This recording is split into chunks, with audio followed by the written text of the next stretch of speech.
I'd like to speak about my microphone thoughts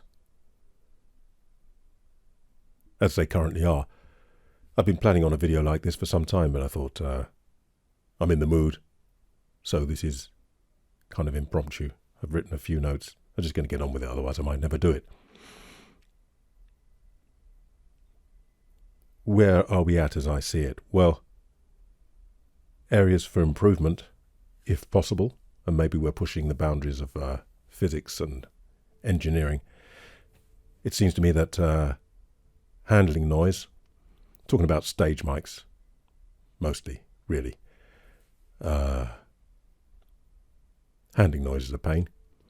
You can be careful and learn how to do it, but generally it's a bit distracting, particularly if we're talking full frequency. You keep hearing doof, doof, doof through the speakers and you realise that, you're trying to perform, create, do your thing. Don't know how you could improve that. Some seem better than others, but with a full frequency mic, very difficult in a small area.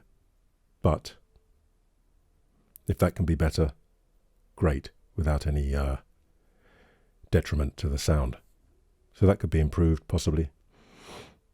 Of course, pops and breath noise. Again, I don't know about the engineering. I've wondered, as I've said before, about aerodynamically shaping everything, microscopically almost, so that the blasts are dispersed without turbulence. I'm guessing. I don't know. Yeah, I don't know. I'm just saying if possible. Those seem to be two areas which would be great if they could be improved, because it doesn't distract you then from what you're doing. So that's those two things, which applies to pretty much every mic I know of. The other thing, if we're heading towards a kind of perfect mic, if you will, is proximity. I like proximity for the help with the bass, needs to be clean. But also, this kind of proximity I quite like on the SV33. It's great for me, it's very, very smooth. I noticed doing some of those videos that some of the mics, particularly the dynamics, I had to very much adjust. Well, I didn't because I didn't have time, I was just doing it, but I noticed when listening back, if I'd worked with that mic, worked it in, then I'd realise that some of them you move just a little bit and the whole volume drops off. Different things seem to drop off. With the Earthworks mics and some others, I've noticed that I have much more room to do stuff, as you can maybe hear. Yeah, and it keeps, particularly this one, but it keeps, so that's useful in a very practical way for me. So proximity with the bass, clean. I enjoy it when I get closer. I like it. I like it to be clean. Yeah, and extended. For me, time domain is important, which brings that clarity, so you're not getting kind of smearing between things, stopping and starting quickly and cleanly. For me, I like a flat response that's extended. Okay. It needs to be durable, because we're talking about a stage mic. And then I'm thinking, you know what? Is it possible, and we're getting near, I think, to have that then in a handheld mic, the things I've mentioned, and then process the rest, the EQ stuff? Would it be possible to have that in a microphone? It's going to be expensive, I imagine, all those things, and durable as well. And then maybe body might need to be a bit bigger. Phantom powered. Could you have a chip in the mic with a ring here? You could connect it to a computer, and in that ring you could have, seeing as you've got the best, which may not suit you, but it's true and it's the best, and then you can degrade it or alter it as you wish. So you might have stored in there SM58. You might have stored in there by AM88. Whatever. Have click settings that you could choose from, connect to a computer and load them up. Is that possible? Is that the way forward? I don't know. Seems to me that all the EQ stuff, if you've got everything flat, clean, rest of it, then you can shape it, you can muddy it, you can do as you will with it. And I'm an old school kind of guy, maybe. I really appreciate the engineering. It's beyond me, but I like things that are well made. I like them engineered. Let me mention a few things. I've noticed using the SV33, mixing as best I can. It's not my thing. As best I can. When I listen back, because I don't EQ, my voice needs to be louder in the mix to give it some presence. Don't know if that's the right word, but to give it some, needs to be louder in the mix. I mentioned in another video related to photography then that if you have a group of people and you're photographing, but there's somebody important in that group and they're all dressed the same and standing the same, who is it you're looking at? You have the same group and the person, the lead singer if you like, in that group is in bright red. Immediately you're going to see them.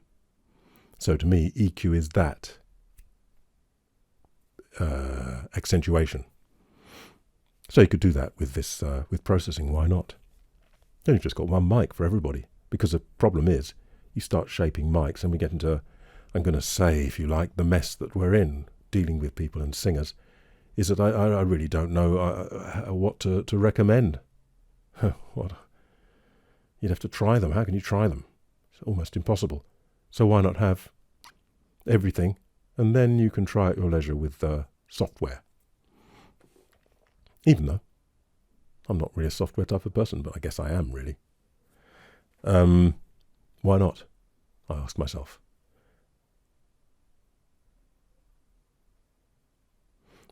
There's some lens correction. I've been getting back into photography since I've got a full frame digital body for my lenses. I did some portraits recently of an actress, and I used this software, which has all sorts of stuff, but it's basically got an idiot's setting, which is me, and I left it just on the standard setting, and I sent them to her, and she said, she liked the photographs, but she said after I put them through this thing and whatever, cropped them, and she said, well, Anton, you know, they're lovely, but I'm 70, and I look 40, and I think when people turn up, it's just going to be embarrassing. And I could see that. So I went to the slider, which adjusts all sorts of things. As I said, left them on default. And I brought the slider down from the default, which was like 30-something% of all these things. And I brought it down to 12%. And she said yes. So a little bit of that. So that's what's going on all the time. Well, not for me to say. I imagine, from what I can see, you get to recognise it all the time in photography. And nobody bats an eyelid. Why not do it for this? Also, I was looking at the software, the latest version. I've got the old one because it's all I need. But the latest one, if you've got a full body, you can just drag the legs a bit longer, thin the waist, do this. And something which in that software, which I didn't realise, I know now, that in amongst the default settings was something called face sculpt. So what that does, it alters the shape of the face according to what research has shown is the most attractive. So that one, I try to remember to switch off completely. That's where things are with photography, it seems. Speaker correction has been around for some time. I remember reading into hi-fi and all the rest of it. Is what manufacturers, it's expensive, like with microphones, it's expensive to make speakers that are full range, fast and clean. You can't do much about fast in software, though you can maybe give a deception of it. But in terms of the frequency and measuring, they'd measure their box, and the box was going certain frequency, and maybe in a particular tweeter they're using quite cheap. I'm not knocking cheap, we don't, And the software would look at it, and it would apply correction to all that. So then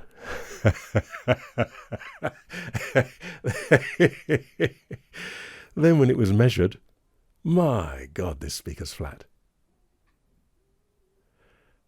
But doesn't quite sound the same as when it's engineered that way. There's all sorts of jiggery-pokery going on. Even the Bose 802s, which I quite like, you may not know what they are, but they've been around for, mine have got them from the late 70s to the 80s. I've got a pair, and I had to do stuff to the drivers. When I took the drivers out, I saw 79 on some of them and 84 on most of them, to redo the foam. And I was reading about the Bose 802s, and I noticed that they're in a kind of plasticky cabinet, which you think, oh, that's not what speaker design's about. It'd be absolutely rigid and solid, because it's going to weigh a ton and cost a fortune.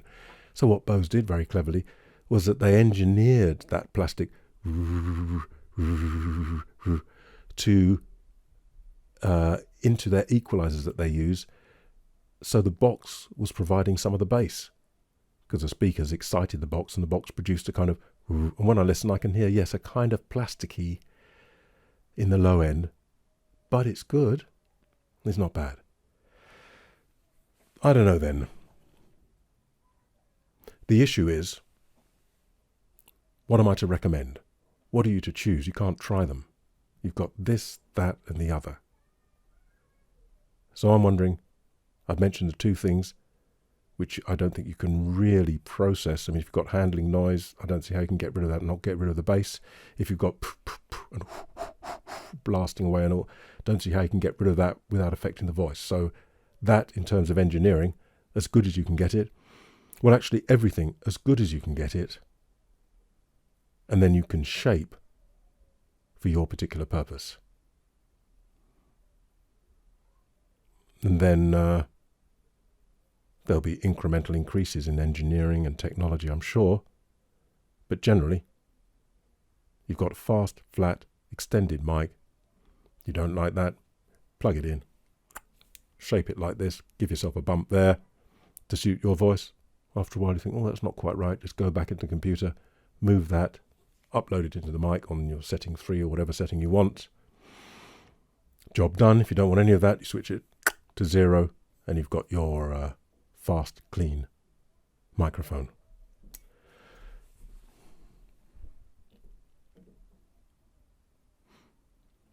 I don't know.